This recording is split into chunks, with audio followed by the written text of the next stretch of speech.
Hey everyone, ready for some seriously cool mysteries? We're diving deep into Antarctica today.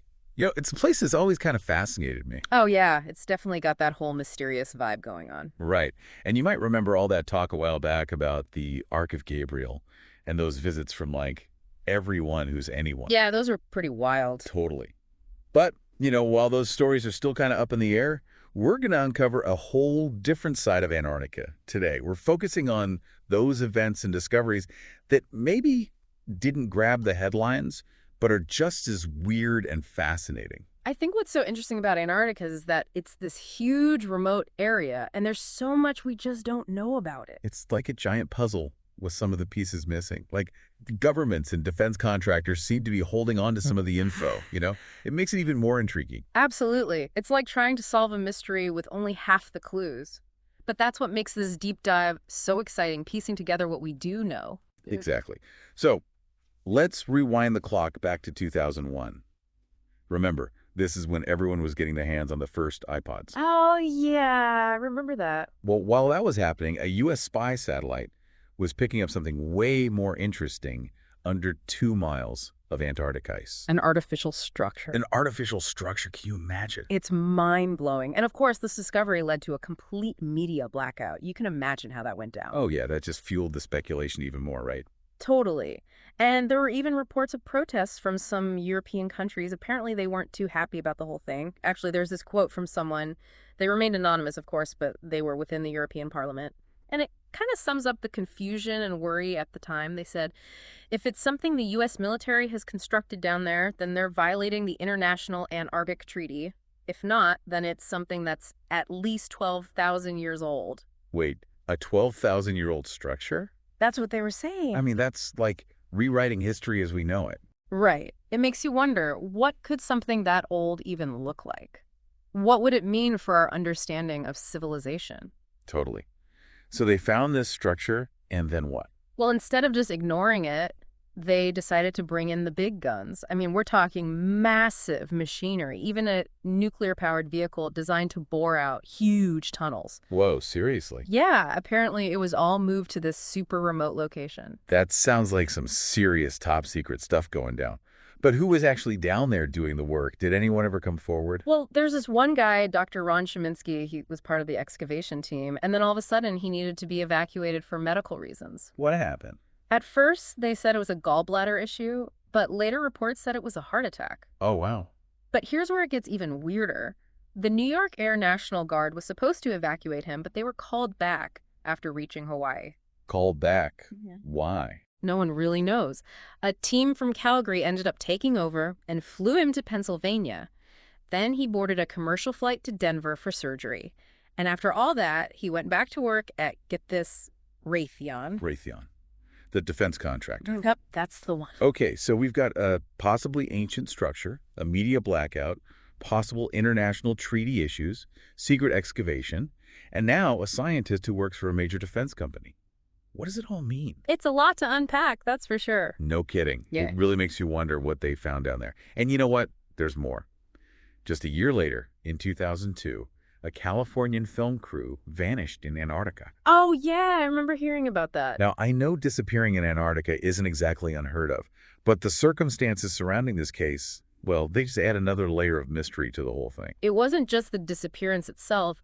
It's what they found afterwards that's really strange. Navy SEALs were sent in to search, but all they found was abandoned equipment, including, and this is the kicker, a videotape. Okay, a lost videotape in Antarctica. What was on it? Well, the reports are kind of sketchy, but they say it showed footage of a huge structure, maybe even some kind of artifact. Some people even think it could be a prehistoric machine, possibly of alien origin. Whoa, wait a minute. Are we talking ancient aliens here? It's definitely a theory some folks have. Yeah. And the fact that the U.S. government supposedly suppressed the tape's release, well, that just adds fuel to the fire, doesn't it? Yeah, for sure. But before we get too deep into the alien theories, there's another strange event that happened in 2004. You mean the gray fog vortex? Yeah, that's the one. Yeah. A swirling anomaly that seemed to defy all logic, right? Basically, people who saw it described this swirling vortex that was like displacing air and clouds, a totally localized atmospheric disturbance. Scientists sent a weather balloon right into it to try and figure out what was going on. Okay, and what did they find? Well, when they got the balloon back, the chronometer, the thing that measures time, Yeah. it showed a date 30 years in the past. January 25th, 1965. You're kidding me. The balloon went back in time. That's what it looks like. But how is that even possible? No one really knows. The reports attributed this information to a physicist named Marianne McLean, but her existence hasn't even been confirmed. That's crazy. It really is. Some people think it was a time vortex, a temporal anomaly, or something like that. But without more evidence, it's still a mystery. So to recap, we've got a possible ancient structure, a missing film crew, and now a potential time vortex. It's like Antarctica is a magnet for the unexplained. And this is just the beginning of our deep dive. There's so much more to uncover. Oh yeah, we're just getting started. I can't wait to hear what comes next. Yeah. Antarctica is full of surprises, that's for sure. But for now, let's take a moment to process all of this. A 12,000-year-old structure, a vanished film crew, a possible time vortex. It's mind-boggling. What do you think so far? It's wild, isn't it? It really makes you wonder what else might be hidden beneath all that ice. I know, right? Okay, so last time we were talking about a time vortex in Antarctica. The time vortex. I know, right? It's crazy. But as we're about to find out, things get even weirder. Oh yeah, buckle up because Antarctica has a lot more surprises in store for us. I'm ready. So where do we go from here? Well, let's fast forward to 2006. Scientists discovered something called the Wilkes Land Gravity Anomaly. A gravity anomaly. What's that? It's basically a massive dent in the Earth's gravitational field, like a really big dent. So big that some scientists think it was caused by an asteroid or comet impact. Wow, an asteroid impact. Yeah, and not just any asteroid. We're talking potentially bigger than the one that wiped out the dinosaurs. Okay, now that's scary. But if it was that big, how did no one notice it before? Well, think about it. Antarctica is covered in a sheet of ice that's over a mile thick, on average. Finding something buried under all that ice is like finding a needle in a haystack, especially if it happened millions of years ago. That's true. I guess Antarctica is still largely unexplored. Who knows what else might be hidden under there? Exactly. It's a continent full of secrets. But speaking of things hidden under the ice, remember that cruise ship that sank in 2007? The Canadian one with all the tourists? Yeah, what about it? Well, it hit a submerged object and sank off the coast of Antarctica. Luckily, everyone was rescued by a Norwegian liner. That's good. So what's so strange about that? It's not the sinking itself, but what happened after. Instead of being taken to a regular port, the rescued passengers were taken to a Chilean military base. A military base? Why? That's the question, isn't it? It's a bit unusual, to say the least. Yeah, wouldn't a civilian port make more sense? You would think so. Unless, of course, there was something they didn't want anyone to see. Interesting. And this wasn't an isolated incident, right? Didn't Hillary Clinton say something about travel restrictions to Antarctica a couple years later? You're right. In 2009, she called for tighter control over civilian travel to Antarctica. It's almost like there's a growing sense of secrecy surrounding the continent. And to add to that, President Obama sent an amendment to the Antarctic Treaty to Congress that same year. Yeah, it definitely seems like someone's trying to keep a lid on things down there. All this secrecy just makes me even more curious. What's really going on in Antarctica? I know. It's hard not to speculate. But amidst all this mystery, there was a big scientific breakthrough around the same time. Remember Lake Vostok? Oh yeah, the massive freshwater lake buried under 2 miles of ice. That's the one. In 2012, Russian scientists finally reached it after drilling for like 20 years. Lake Vostok is like a time capsule. Imagine what kind of life forms could be down there. Did they find anything cool? Well, the official reports focused on the discovery of extremophile bacteria, those organisms that can survive in crazy conditions. Yeah, I've heard of those. Pretty incredible creatures, right? They are, but some people believe there's more to Lake Vostok than just bacteria. Like what? You think they might have found something else down there? There are some who think that Lake Vostok could hold evidence of an ancient civilization, maybe even remnants of some kind of advanced technology that predates our understanding of history. Whoa, an ancient civilization in Antarctica. That would be huge. It would be. But again, these theories are mostly based on interpretations of ancient texts and anecdotal accounts. Hard evidence is still missing. It's like we're trying to solve a puzzle, but we're missing most of the pieces. That's a great way to put it. But get this. While all this was happening with Lake Vostok, a completely different narrative started to emerge. And this one is even more out there. Oh, I'm intrigued. Lay it on me. Well, let's just say it involves reptilian aliens and a secret war in Antarctica. Reptilian aliens. You mean like lizard people from outer space? Yep, that's what they're saying. Right. I know, it sounds pretty crazy, but this theory has actually gained some traction online. Seriously. Wow. People will believe anything these days. Well, there's this guy, John Kettler, a former military contractor and scientist. He's the one who brought this whole reptilian alien thing to light.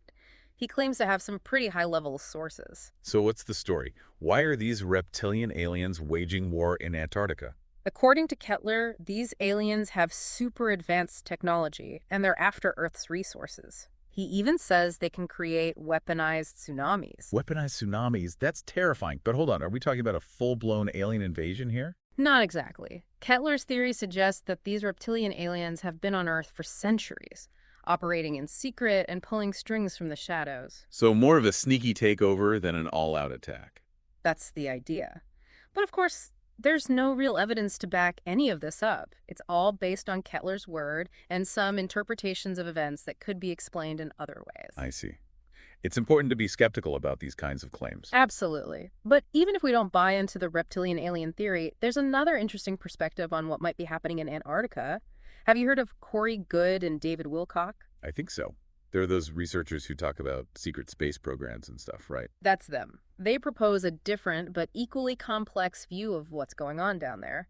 They talk about a secret space program, a group within the military-industrial complex that has super advanced technology and operates outside of public knowledge. Okay, so we're moving from reptilian aliens to secret space programs. This is getting pretty wild. And it gets even more complicated. Good and Wilcox say that this secret space program, along with other factions, is involved in all sorts of activities and conflicts in Antarctica. So who are these other factions? Are we talking like secret societies and stuff? Kind of. There's the Earth Alliance, which is supposedly made up of people from various intelligence agencies and governments who are trying to expose corruption and make things better. Then there's a breakaway group aligned with a globalist cabal, often linked to the New World Order. They're supposedly all about maintaining control and power through secrecy and manipulation. It sounds like a giant game of chess being played out on a global scale. And there are even more players involved. Good and Wilcock also talk about the Guardians, an ancient advanced race that's been watching over humanity for centuries, but their motives are a bit of a mystery. So we've got secret space programs, global cabals, ancient guardians, and maybe even reptilian aliens all mixed up in Antarctica. It's like something out of a science fiction movie. I know, right? It's a lot to wrap your head around. But it gets even weirder. Good and Wilcock believe that this cabal-aligned group is planning a soft disclosure event. A soft disclosure? What does that even mean? It means they're supposedly planning to reveal some of the truth about aliens and secret space programs to the world, but not in a straightforward way. So how are they going to do it? They say it will start with the discovery of ancient extraterrestrial ruins in Antarctica. Then they'll introduce the world to the tall whites, another alleged alien race. And the goal of all this is to create a new age, one-world religion. Wow, that's a lot to take in. Are they serious? It's hard to say. Good and Wilcock's work is based on a lot of esoteric and metaphysical concepts, which makes it difficult to evaluate from a scientific perspective. It's a fascinating perspective, but concrete evidence is still lacking. Right. It's important to be critical and not just believe everything we hear. But even so, these stories are pretty captivating. I agree. There's something about the unknown, the possibility of hidden truths and secret histories that really grabs our attention. Totally. It makes you wonder what else might be out there just waiting to be discovered. Exactly. And who knows, maybe someday Antarctica will reveal all its secrets. But for now, we're left with more questions than answers. We've covered a lot of ground ancient structures, time-bending vortices, gravity anomalies, secret space programs, even reptilian aliens. What do you make of it all? It's been quite a journey. I think the biggest takeaway for me is the importance of critical thinking. We've encountered so many different types of information, some verifiable, some not. We need to carefully evaluate everything we hear and come to our own conclusions. I completely agree. Blindly accepting or dismissing everything is not the answer. It's all about being discerning and questioning the information we're given. Well said. And on that note, let's move on to the final chapter of our deep dive. We're going back to Lake Vostok and what the Russian scientists might have actually found down there. Okay, so we're back for the final part of our Antarctic adventure. And, after all that we've talked about, I'm really curious to circle back to Lake Vostok. Oh yeah, Lake Vostok. It's definitely one of those places that captures the imagination, right? This massive lake, hidden under 2 miles of ice for who knows how many millions of years. It's like a time capsule. Mm. And remember, the Russians actually drilled through all that ice back in 2012 and reached the surface of the lake. An incredible accomplishment. Years and years of work. Totally. But, with all the strange stuff surrounding Antarctica, it's hard not to think, okay, is there something more to this lake than just bacteria? Yeah, I get it.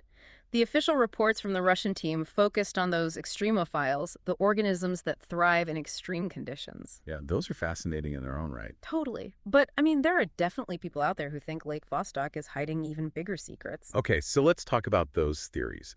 What are some of the more unconventional ideas about what might be down there? Well, some researchers believe that Lake Vostok could be home to the remnants of a lost civilization, one that existed way before anything we know about in history. And get this, some even think they might have had advanced technology. So we're back to the idea of a super advanced civilization in Antarctica. It's a popular theory. And it's definitely a cool idea, but the problem is it relies on interpretations of old texts and stories, not really hard evidence. Right. I mean, that's always the challenge with these kinds of mysteries, isn't it? Separating fact from fiction. It is, but even without concrete proof, it's still fun to explore these possibilities, right? It's like we're trying to solve a puzzle, even though we're missing half the pieces. Exactly. It makes you realize just how much we don't know about our own planet. But so after all these Antarctic enigmas we've been discussing, what's the big takeaway here? What should people remember after this deep dive? I think the most important thing is to be a critical thinker. We've Mhm. encountered a lot of information. Some of it's been verified, some of it hasn't. We have to learn how to sift through all of that, look at the evidence, and come to our own conclusions. That's a great point. We can't just blindly accept or dismiss everything we hear. We have to engage with the information and think for ourselves. Exactly. And as we wrap up our journey into the mysteries of Antarctica, I think it's worth remembering that this continent is still full of secrets. It's a place that makes us question what we think we know and reminds us that there's always more to discover. Couldn't have said it better myself. This has been an amazing ride, and I'm sure we'll all be thinking about these mysteries for a long time. So thanks for joining us on this deep dive. And remember, stay curious, keep exploring, and never stop questioning. Who knows what other secrets are out there just waiting to be uncovered?